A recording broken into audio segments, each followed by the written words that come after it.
Good morning, world.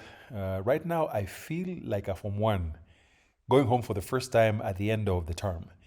If you're not a Kenyan or if you didn't grow up in Kenya, the term Form 1 is the Kenyan equivalent for a ninth grader.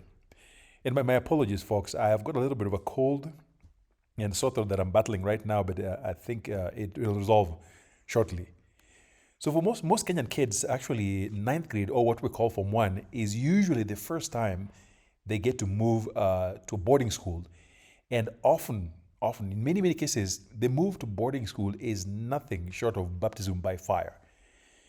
So the day schools close and kids get to go home for the first time at the end of the first term is often treated as literally the best day on earth. And that's exactly how I feel, despite all the cold and the dust that I'm dealing with. That is exactly how I feel today. I'll tell you more about Kenyan high school in another video. But for now, I'm beyond thrilled. I'm really beyond thrilled, excited to be back in this place we call our little paradise.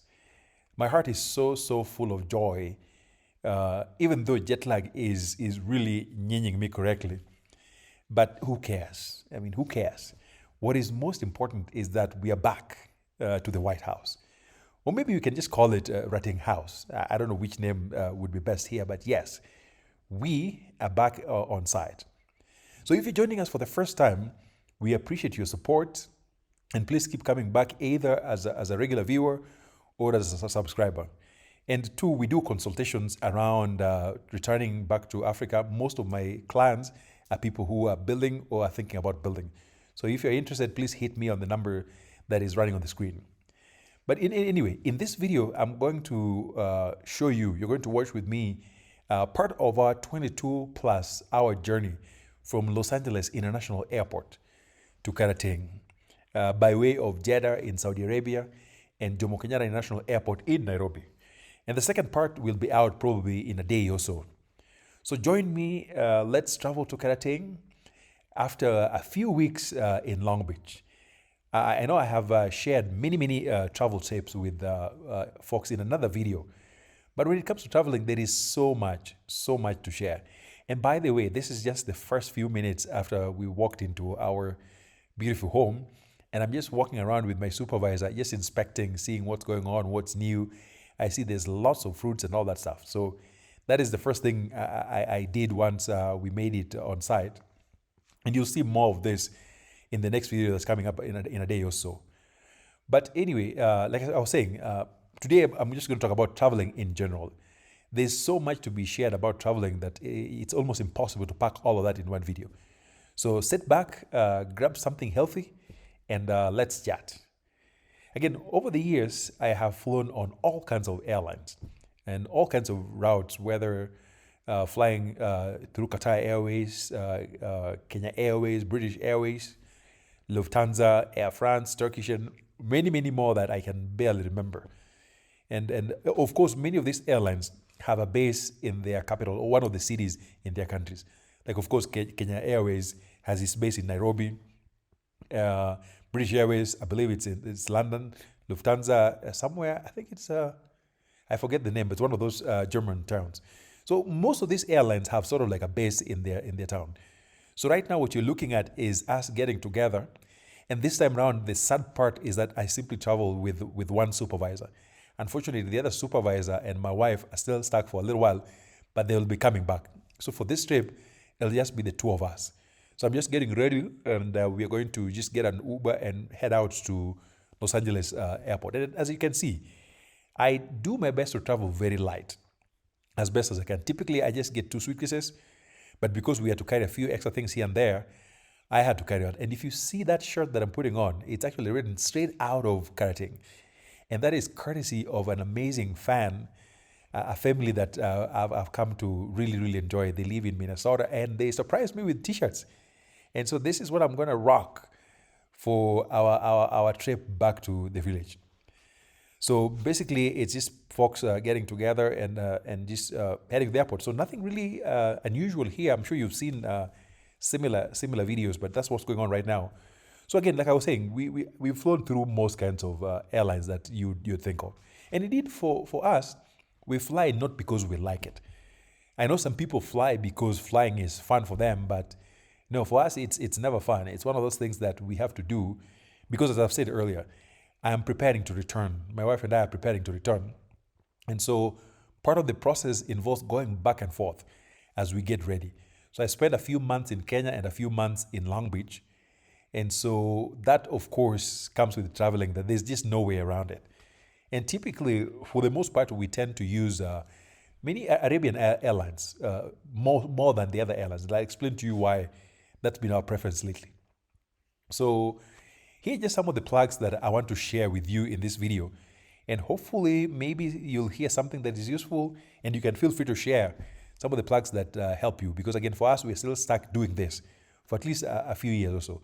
So plug number one, which is rather obvious, is that we always say, oh, as best as you can, purchase your ticket early, especially for those of us who have relatively predictable schedules. Some people, especially those in education, already know what times of the year they are going to take off, mostly summer and part of winter. So if that is your case, then it's helpful to purchase your ticket early. Like for us, if it's a December ticket like this one here, normally I think by February, March, we've already purchased our tickets. Although some people have said that even when you get it later, you can still get a bargain, but we don't risk it. Because nearly every single time I wait to look for the same ticket, it always goes up. There's no time I've seen a ticket, say, in February, and then I go look it up maybe in March or April, and it's lower.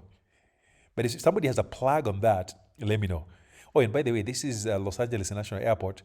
What's actually interesting with this particular airline, the Saudi airline, is that the place where you check in and the place where the actual airline is like ways away from, I mean, the two are really far apart.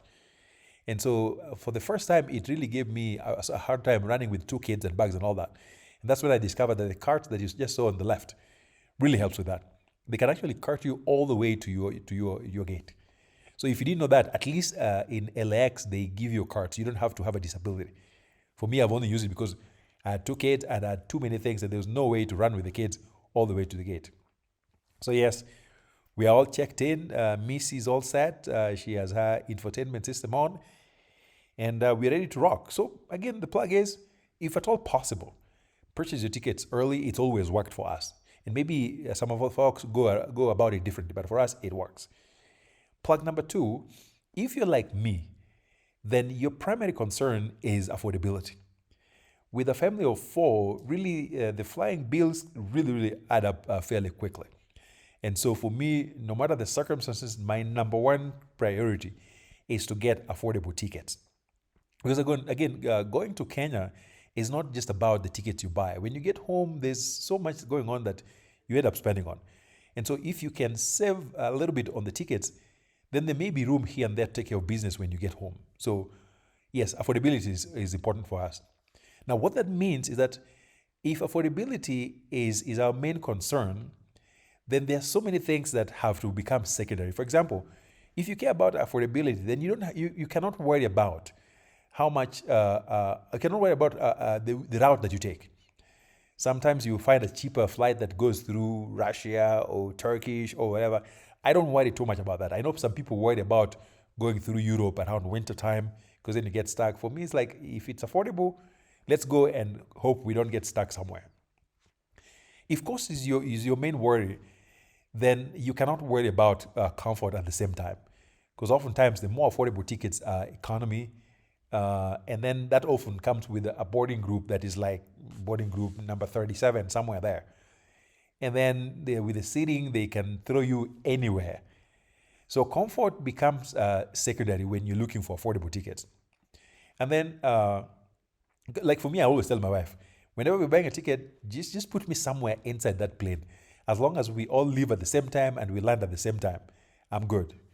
And if affordability is your worry, again, you don't have to think about, or at least worry about the type of airline that you're going to fly on. Some people will tell you, I can never fly what I would call in the Luo Siprit. Some people would say, I can never fly Aeroflot or Delta and all that. If cost is the issue, it doesn't matter what type of airline you get. And again, if cost is the main issue, then you can't worry about the food that they serve you. Because some of these budget airlines, yes, the food may not be fun. Oh, and by the way, I've actually had ugali in Qatar Airways, and that was fantastic. So just know that eventually, no matter what airline you take, you're not going to starve. So again, you also can't worry about the layovers, how long the layovers are. The more affordable the ticket is, the more likely you'll have a relatively extended layover. Oh, and by the way, this is Jeddah Airport. I think it's a King something something airport. It's relatively well done. I actually like the way it's designed. It's really beautiful. But the downside to it, they don't have Wi-Fi. In fact, one of those police officers told me that the only place you can get a Wi-Fi is to go to a Starbucks, buy something there, and then they give you Wi-Fi. This is the only international airport where I've seen they don't give you Wi-Fi. Even our Adani airport in Nairobi has free and reliable Wi-Fi. So anyway, so as I was saying earlier, that you might have long layovers, and sometimes you may have multiple layovers if it's an affordable ticket. That's very common. So when all these issues are secondary, as I said, there's often a price to pay for it. For example, you may find yourself connecting in countries that maybe don't rank very high in terms of niceness. I've been in airports where they even have microphones where people are sitting, and there's a lot of surveillance. So you say the wrong thing, you're done. Racism, I've been into places where all kinds of things happen. And you might end up losing your bags with multiple connections. You likely miss your connection because you might be sitting really, really at the far back. And then with tight connections, you might meet the next flight. And these budget airlines might be boring because of the poor infotainment system. But some of them are very conservative, so they have very little to keep people entertained. And when you're talking comfort, I'm 6'2", which in Karateng is about average. And so sitting in the middle row next to the toilet is not often fun. And the toilets are usually fine when you start, but then later on, as the 15th, 16th hour rolls in, then the stage starts coming in because so much has gone through that space. And then this is the most annoying part about these budget airlines. You'll miss food. Not that you'll go hungry, but like Saudi has this thing where they start distributing food from the front back every single time. So by the time they get to you at the back there, they've run out of options. So they tell you, okay, you can either eat beans or eat beans. So that can happen. You will not go hungry, but the options are limited if you're sitting back there. And then sometimes you might run into interesting crowds in some of these routes. I've seen cases where somebody actually chews sugarcane in a plane, or somebody beating his wife, another one removing stinky shoes. I've seen some of those things in budget airlines. And then the most annoying part, especially with European and American airlines, is surprise fees, where you realize when you're flying to Kenya, you've got 2 checked-in bags for free. And on your way back, they tell you, oh, there's no free bag. And you just discover this just when you're checking in. A lot of surprise fees for the quote-unquote budget tickets. So that's one of the main reasons I avoid European and American airlines. Now, like I said, in my family, we have a complete Ajua team. And so the cost is usually the main thing. If you don't know what Ajua is actually a game, which I think mostly you win by losing. Ajua is spelled A-J-U-A. It's a game that we play in our village. Now, that said, here's what we've always done to get our cheap tickets. Number one, of course, we book early. We use our miles. And when you're searching for tickets, use the incognito search. If you're not sure what that is, please look it up. Again, I recommend bringing your hand sanitizer, particularly for your supervisor. Otherwise, DEP might happen soon. And DEP is basically combustion that happens in people's posterior. And then travel light, just carry the basics. Carry food, because like in Saudi airline, the plane left at 8. And they didn't feed folks, especially those who are sitting behind, up to around 11. And so I always carry food so I can feed my kids before they share food. Carry warm clothes. The AC in there is often really cold. Even if you're traveling in summer, carry proper socks. Some airlines actually give socks, some don't. But make sure you dress warm. And then if you can try and nap when the kids are napping, but you have to keep your eye out. There's one time one of my supervisors actually, when I fell asleep, pulled a life jacket and inflated it just when I had just fallen asleep. So be careful sleeping with the kids next to you. If you can, bring your own book so that if the infotainment system is not fun, if you care about stuff like that, you can read. And then, of course, make sure people go to the bathroom. With my kids, if you're traveling with kids, anywhere I see a bathroom, everybody must go in and they have to try whether they like it or not. Because the kids will always tell you, oh, they're fine. And then the next time when you're right in front of the security line, they're like, oh, I need to go pee-pee. So with the kids, I don't take chances. Anytime I see a bathroom, let's go in, you try. And almost 100% of the time when I take them in the bathroom, they're ready to go. So always insist they go to bathrooms whenever you see one. And then, of course, make sure you moderate what time they sleep.